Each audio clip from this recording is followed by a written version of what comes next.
समंदर की गहराइयों में एक नन्ही मछली उदास रहा करती। वो सोचती, मेरे आसपास इतनी मखलूक है, मगर सब अलग थलग, अपनी दुनिया में मगन। क्या सब इसी तरह बेरौनक रहेगा और मैं अकेली जिंदगी गुजारूंगी? एक दिन उसने अपनी माँ से पूछा, अम्मी जान, सब मेरा साथ क्यों नहीं देते, अकेले क्यों रहते हैं?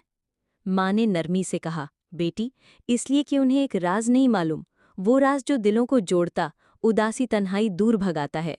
नन्ही मछली फौरन बोली, अम्मी जान, आप जल्दी से वो राज मुझे बता दीजिए, मैं वो राज सबको बताऊंगी।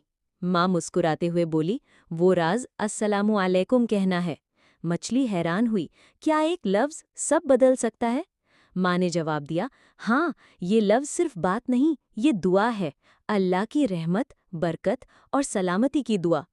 इसे हर मुसलमान के लिए लाजिम करार दिया गया और इसे आम करने की ताकीद की गई। अगले दिन नन्ही मछली ने हिम्मत की।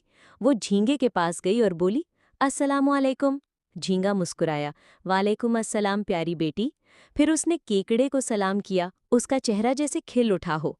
फिर वो सलाम करती चली गई, सीपी को, रंग बरंगी मछलियों को, फूलों और पौधों को, हर सू जैसे ताजगी छा रही हो। फिर सलाम करना उसकी आदत बन गई। ये आदत उसकी सहेलियों ने भी अपनाई। चंद दिनों में समंदर का माहौल ही बदल गया। खामोशी और अजनबियत की जगह रौनक ने ले ली। सब एक दूसरे का हाल दरियाफ्त करते और सलाम के जरिए सलामती का पैगाम देते। यूं मुस्कुराहटें आम हो गईं। नन्ही मछली सोचा करती, क्या कमाल अल्फाज है, देखने में छोटे मगर मोहब्बत की लहरें बिखेरते, सब बदल देने वाले। उसकी माँ उसे याद दिलाती, ये जुमले नहीं, रब का तोहफा, दिल बदलने का पैगाम है, जो दुश्मन को दोस्त और तन्हाई को खुशी में बदलते।